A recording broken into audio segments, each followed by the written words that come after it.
National geography പറയുന്നത് ലോകത്തിലെ ഏറ്റവും ബെസ്റ്റ് ഫുഡ് മാർക്കറ്റ് എന്ന് പറയുന്നത് ഈ കാണുന്ന സെൻറ് ലോറൻസ് മാർക്കറ്റ് ആണെന്നാണ്. അപ്പോൾ നമ്മുടെ ഇന്നത്തെ യാത്ര ടൊറൻറ്റോയിലുള്ള ഈ ഒരു മാർക്കറ്റിൻ്റെ കാഴ്ചകളിലേക്കാണ്. ടൊറൻറ്റോയുടെ ഹൃദയഭാഗത്തുള്ള ഈ ഒരു മാർക്കറ്റ് 220 വർഷത്തിന് മേലെയായിട്ട് പ്രവർത്തിച്ചുകൊണ്ടിരിക്കുന്ന ഒരു മാർക്കറ്റാണ്. ശനി ഞായർ ദിവസങ്ങളിലാണ് മാർക്കറ്റ് സജീവമാകുന്നത്. സാധാരണയായി ഈ ദിവസങ്ങളിലാണ് ഏറ്റവും കൂടുതൽ ലോക്കൽസ് ആയിട്ടുള്ളവരും അതുപോലെ തന്നെ ടൂറിസ്റ്റുകളും ഇവിടെ എത്തുന്നത്. സിറ്റി സൈറ്റ് സീയിങ്ങിൻ്റെ ഒരു മെയിൻ സ്റ്റോപ്പ് കൂടിയാണ് ഈ മാർക്കറ്റ്. CN ടവറും ഡൗൺ ടൗണിലെ മറ്റു വലിയ കെട്ടിടങ്ങളെല്ലാം ഇവിടെ നോക്കിയാൽ തന്നെ നമുക്ക് കാണാൻ പറ്റും. സെൻറ് ലോറൻസ് മാർക്കറ്റിനുള്ളിലെ കാഴ്ചകളെല്ലാം തന്നെ അടിപൊളിയാണ്.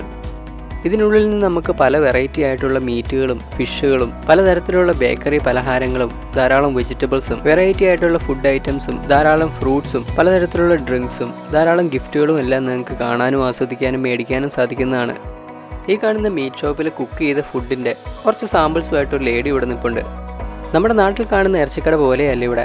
ആനിമൽസിൻ്റെ ഓരോ പാർട്ടും സെപ്പറേറ്റ് ആയിട്ട് വെട്ടിയാണ് ഇവിടെ വിൽക്കുന്നത്. 2017 ഞാൻ ആദ്യമായിട്ട് കാനഡയിൽ വന്നപ്പോൾ പാർട്ട് ടൈം ചെയ്ത കടയാണിത് ഈ SK ക്വാളിറ്റി മീറ്റ്സ്. ഒരു മലയാളിയുടെ കടയാണ് കേട്ടോ ഇത്. സൈനു എന്ന് പറയുന്നത് ഈ ചേട്ടനാണ് ഇതിൻ്റെ ഓണർ. പല വെറൈറ്റിയിലുള്ള കബാബ് സ്ക്യൂവേഴ്സ് ഇവിടെ ഡിസ്പ്ലേ ചെയ്തിട്ടുണ്ട്. പോർക്കും ബീഫും ചിക്കനും എല്ലാം ഇതിലുണ്ട്. തൊട്ടപ്പുറം തന്നെ വെറൈറ്റി ആയിട്ടുള്ള സോസേജുകൾ കാണാം. പക്ഷേ ഈ മീറ്റുകളാണ് കേട്ടോ ഇവിടുത്തെ ഏറ്റവും ഹൈലൈറ്റ്. ഈ കാണുന്ന ഈ ഒരു കട്ട് കണ്ടോ, ഇതിന് $49 ഒരു പൗണ്ടിന്. അതായത് ഒരു 450 ഗ്രാമിന് 3000 രൂപയെങ്കിലും ആവും നാട്ടിലെ. ഇത് ശരിക്കും ബീഫല്ല, ഇത് ബൈസൻ്റെ മീറ്റാണ്. ഈ മീറ്റെല്ലാം കണ്ടോ പല തരത്തിൽ പല രീതിയിലാണ് കട്ട് ചെയ്ത് ഇവിടെ വെക്കുന്നത്, പല വെറൈറ്റി ആയിട്ടുള്ള പേരുകളിൽ. ഇത് കണ്ടോ, ഇത് പട്ടികൾക്ക് കൊടുക്കാൻ വേണ്ടിയിട്ട് പന്നികളുടെ എല്ലും അതുപോലെ തന്നെ അതിൻ്റെ ചെവിയൊക്കെ സ്മോക്ക് ചെയ്തിരിക്കുകയാണ്. മറ്റു പല ജീവികളുടെയും ഇറച്ചി നമുക്കിവിടെ മേടിക്കാം കേട്ടോ, മുതലയും കുതിരയും കങ്കാരുവിൻ്റെയൊക്കെ ആയിട്ട്. ഈ മാർക്കറ്റിൻ്റെ ശരിയായ വൈബ് കാണണമെങ്കിൽ ഏതെങ്കിലും ഒരു സാറ്റർഡേ ആണ് നിങ്ങളിവിടെ വരേണ്ടത്. ഇതൊരു സൺഡേ ആണ്. ഈ കാണുന്നതിൻ്റെ ഡബിൾ തിരക്കാണ് എല്ലാ സാറ്റർഡേയും ഇവിടെ. മീറ്റ് ഷോപ്പുകൾ കഴിഞ്ഞു കഴിഞ്ഞാൽ പിന്നെ ഒരു ബേക്കറിയാണ്, ഫ്യൂച്ചർ ബേക്കറി എന്ന് പറഞ്ഞുകൊണ്ട് ധാരാളം വെറൈറ്റി ആയിട്ടുള്ള പലഹാരങ്ങൾ കിട്ടും ഇവിടെ. പ്രത്യേകിച്ചൊന്നും മേടിച്ചില്ലെങ്കിലും ഇതിനുള്ളിലൂടെ നടക്കാൻ അടിപൊളിയാണ്. പക്ഷെ നമ്മൾ മേടിക്കാതിരിക്കില്ല കേട്ടോ. ഇത്രയും വെറൈറ്റി ഫുഡ് നമുക്ക് ചുറ്റുമുള്ളപ്പോൾ പിന്നെ എങ്ങനെ വെറുതെ വിടുമല്ലേ. മെയിനായിട്ടും സാറ്റർഡേ സൺഡേ ഒക്കെ ഇവിടെ ലോക്കൽസ് ആയിട്ടുള്ള ആളുകൾ അവരുടെ ബ്രേക്ക്ഫാസ്റ്റും ലഞ്ചും ഒക്കെ കഴിക്കുന്നത് ഈ മാർക്കറ്റിനുള്ളിൽ നിന്നാണ്. ഇതിനുള്ളിലെ മിക്ക സ്ഥലങ്ങളിലും നമുക്ക് ടേബിളും ചെയറും ഒക്കെ കാണാം. ഇതിനുള്ളിൽ മാത്രമല്ല കേട്ടോ, പുറത്തും ധാരാളം ബെഞ്ചും ഡെസ്കുകളുമുണ്ട്. പക്ഷേ നല്ല തിരക്കുള്ളൊരു സമയമാണെങ്കിൽ നമുക്ക് നല്ലൊരു സ്പോട്ടൊക്കെ കിട്ടാൻ നല്ല പാടായിരിക്കും. ഈ മാർക്കറ്റ് ഒരു 2 സ്റ്റോറി ബിൽഡിംഗ് ആണ്. ഇതുപോലെ തന്നെ ഇതിൻ്റെ അടിയിലും ധാരാളം കടകളുണ്ട്. 1800കളിലാണ് കേട്ടോ ഈ മാർക്കറ്റ് സ്റ്റാർട്ട് ചെയ്യുന്നത്.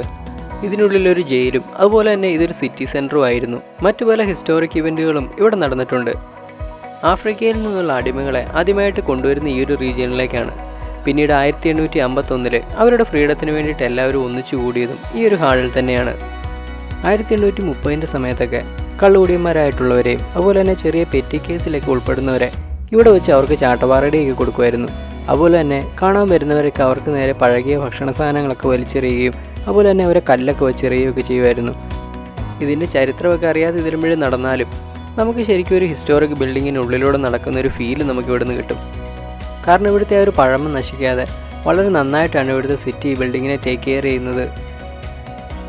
അങ്ങനെ നമ്മൾ താഴത്തെ ആ ഒരു നിലയിലേക്ക് എത്തി. ആരെങ്കിലും കോഫിക്കകത്ത് ലിക്കർ ഒഴിച്ച് കഴിച്ചിട്ടുണ്ടോ? പണ്ട് ഇവിടുന്ന് ഒരു കടയിൽ നിന്ന് ഞാനൊരു ഹെന്നസി ലാറ്റെ കുടിച്ചിട്ടുണ്ട്. അതായത് ലാറ്റയ്ക്കകത്ത് ഹെന്നസി ലിക്കർ ഒഴിച്ച്. എന്തായാലും ഞാൻ കുടിച്ചിട്ടുള്ളതിൽ ഏറ്റവും വെറൈറ്റി ആയിട്ടുള്ളൊരു ഡ്രിങ്ക് തന്നെയായിരുന്നു അത്. അങ്ങനെ പല വെറൈറ്റി ആയിട്ടുള്ള ഡ്രിങ്ക്സും ഫുഡും ഒക്കെ നമുക്ക് ഈ താഴത്തെ നിലയിൽ കാണാം. ഇവിടെയും പിന്നെ ധാരാളം ചെറിയ ചെറിയ റെസ്റ്റോറൻറ്റുകളും ഗിഫ്റ്റ് ഷോപ്പുകളും ഫ്രൂട്ട്സിൻ്റെ ഷോപ്പുകളും അതുപോലെ തന്നെ ചെറിയ ഗ്രെയിൻസ് വിൽക്കുന്ന ഷോപ്പുകളും ഒക്കെയാണുള്ളത്. പറയാൻ മറന്നു, മൺഡേ ഈ മാർക്കറ്റ് ഓപ്പൺ അല്ല കേട്ടോ. ട്യൂസ്ഡേ തൊട്ട് സൺഡേ വരെയാണ് ഈ മാർക്കറ്റ്. ഒട്ടും തന്നെ തിരക്കൊന്നും ഇല്ലാതെ ഈ മാർക്കറ്റിൻ്റെ കാഴ്ചകളൊക്കെ ആസ്വദിക്കണമെങ്കിൽ ചൊവ്വാഴ്ച തൊട്ട് വെള്ളിയാഴ്ച വരെയുള്ള സമയത്ത് ഇവിടെ വന്നാൽ മതി. ടൊറൻറ്റോയൊക്കെ വിസിറ്റ് ചെയ്യുന്നവർ ഒരിക്കലും മിസ് ചെയ്യില്ല കേട്ടോ ഈ ഒരു അടിപൊളി ഒരു മാർക്കറ്റ്. യൂണിയൻ സ്റ്റേഷനിലൊക്കെ ഇറങ്ങുവാണെങ്കിൽ ഒരു 10 മിനിറ്റ് നടപ്പേ ഉള്ളൂ ഈ മാർക്കറ്റിലേക്ക്. പിന്നെ ഈ മാർക്കറ്റ് ഇരിക്കുന്നത് ഏകദേശം ഒരു സെൻട്രൽ ടൊറൻറ്റോയിലായതുകൊണ്ട് തന്നെ നമുക്ക് ഫിനാൻഷ്യൽ ഡിസ്ട്രിക്റ്റിലേക്കും ഡിസ്റ്റിലറി ഡിസ്ട്രിക്റ്റിലേക്കൊക്കെ പോകാൻ തന്നെ വളരെ ഈസിയാണ്. മാർക്കറ്റിൻ്റെ വെളിയിൽ നിന്ന് നോക്കുമ്പോൾ തന്നെ നമുക്ക് CN ടവർ കാണാം. അങ്ങോട്ട് എത്തിപ്പെടാനാണെങ്കിൽ വെറും 20 മിനിറ്റ് നടന്നാൽ മതി ഇവിടുന്ന്. അതുപോലെ തന്നെ ഹോക്കി ഹാൾ ഓഫ് ഫെയിം എന്ന് പറയുന്ന മ്യൂസിയത്തിലേക്ക് വെറും 5 മിനിറ്റ് നടന്നാൽ മതി ഇവിടുന്ന്. ഇനി നിങ്ങൾ കാറിനോ മറ്റോ ആണ് വരുന്നതെങ്കിൽ ഇവിടെ ധാരാളം പേ പാർക്കുകളുണ്ട്. അവിടെ വണ്ടി ഇട്ടേച്ച് നമുക്ക് ഇങ്ങോട്ട് വരാവുന്നതാണ്. പിന്നെ ഈ സെൻറ്റ് ലോറൻസ് മാർക്കറ്റിൽ ഇവിടെ ഒരു കടയൊക്കെ ഓൺ ചെയ്യുക എന്ന് പറയുന്നത് തന്നെ ചെറിയൊരു ടാസ്ക് അല്ല കേട്ടോ.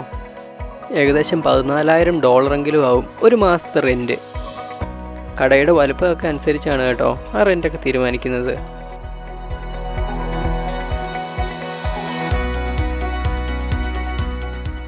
കുറേ നേരമായിട്ടുള്ള നടപ്പാണ്. എങ്കിൽ പിന്നെ ചുമ്മാ ഒരു ചായ കുടിക്കാമെന്ന് വെച്ചു. ഇത് മറ്റേ ഹെന്നസി ലാറ്റെ അല്ല കേട്ടോ, നോർമൽ ഒരു ടീ ആണ്.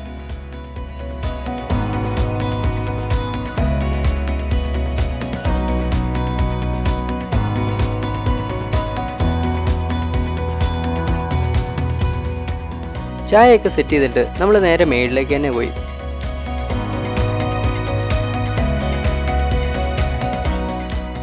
ഫിഷ് മാർക്കറ്റിൻ്റെ അങ്ങോട്ട് ഇതുവരെ നമ്മൾ പോയില്ലല്ലോ. സോ അവിടുത്തെ കാഴ്ചകളോട് ഒന്ന് കാണാമെന്ന് വെച്ചു.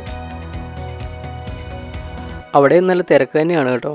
എല്ലാവരും ഫിഷ് മേടിക്കാനും അത് കാണാനൊക്കെ ആയിട്ട് ഇങ്ങനെ കൗണ്ടറിൻ്റെ ഫ്രണ്ടിൽ നിൽപ്പുണ്ട്. ഹാലിബട്ടും കോഡും സാൽമണൊക്കെയാണ് ഇരിക്കുന്നത്. എന്തായാലും ഇവിടെ നല്ല വിലയുണ്ട് കേട്ടോ. $46 ഒരു എൽബിക്ക് തന്നെ വരുന്നത്. മീറ്റൊക്കെ കട്ട് ചെയ്ത് ഡിസ്പ്ലേ ചെയ്ത പോലെ തന്നെയാണ് ഫിഷും കട്ട് ചെയ്ത് ഡിസ്പ്ലേ ചെയ്ത് ഇവിടെ വെക്കുന്നത്. ഇപ്പോൾ നമ്മളുള്ളത് സെൻറ്റ് ലോറൻസ് മാർക്കറ്റ് സൗത്തിലാണ്. ശരിക്കും ഇത് കൂടാണ്ട് ഇവിടെ ഒരു ഫാർമേഴ്സ് മാർക്കറ്റ് ഉണ്ട്.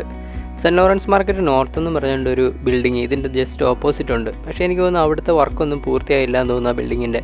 സോ ഇപ്പോഴും ഈ കാണുന്ന പോലെ ആ ഒരു വലിയൊരു ടെൻറ്റിലാണ് ആ ഫാർമേഴ്സ് മാർക്കറ്റ് റൺ ചെയ്യുന്നത്.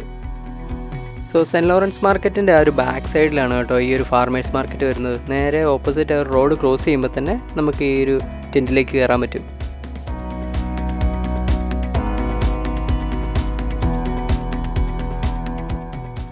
ഫാർമേഴ്സ് മാർക്കറ്റ് എനിക്ക് തോന്നുന്നു ചിലപ്പോൾ വീക്കെൻഡ്സ് ഒക്കെ മാത്രമേ കാണത്തുള്ളൂ എന്ന് തോന്നുന്നു.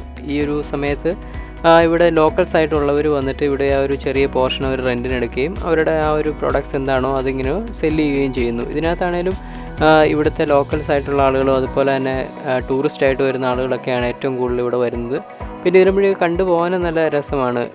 ധാരാളം തുണിത്തരങ്ങളൊക്കെയാണ് ഇപ്പോൾ വെച്ചിരിക്കുന്നത്. പക്ഷേ ചില സമയത്തൊക്കെ ഞാൻ കണ്ടിട്ടുണ്ട് ധാരാളം വെജിറ്റബിൾസ് ഒക്കെ ഇവിടെ സെല്ല് ചെയ്യുന്നു. സോ ആർക്ക് വേണേലും ഒരു സ്റ്റാൾ ഇങ്ങനെ എടുക്കാം, റെൻറ്റിന് എടുക്കാം. അതിനുശേഷം നമ്മുടെ കയ്യിൽ എന്ത് പ്രൊഡക്റ്റ്സ് ആണോ അത് നമുക്കിവിടെ സെല്ല് ചെയ്യാൻ പറ്റും.